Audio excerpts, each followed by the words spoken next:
balte populaire du temps des soviets. Sa fine mèche châtain en frissonne encore pour des Jiveïtska, le 16 février restera comme la soirée du siècle. La Lituanie célébrait ce jour-là le centenaire de la déclaration d'indépendance de 1918.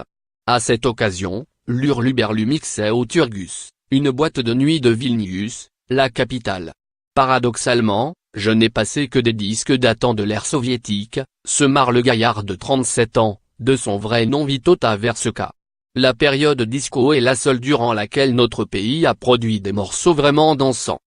Au Turgus, ces tourneries furent au goût du public, de jeunes adultes, pour la plupart je n'ai jamais rencontré un tel succès s'exclame Jiveïtska, par ailleurs spécialiste de salsa.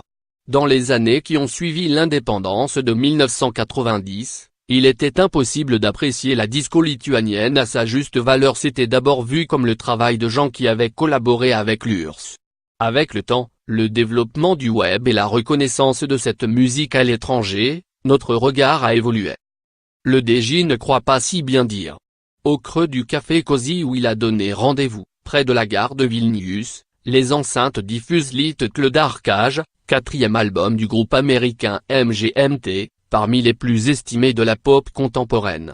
À sa sortie, en février, son chanteur, André Van Wijngaarden, racontait au monde comment il s'était passionné pour la disco et la new wave baltico-soviétique en fouillant dans les entrailles du web, je passais de playlist en playlist, comme dans une boucle infinie. Je me suis pris de passion pour les premiers tubes de groupes lettons ou lituaniens de l'ex-URSS, au premier rang desquels Rondo.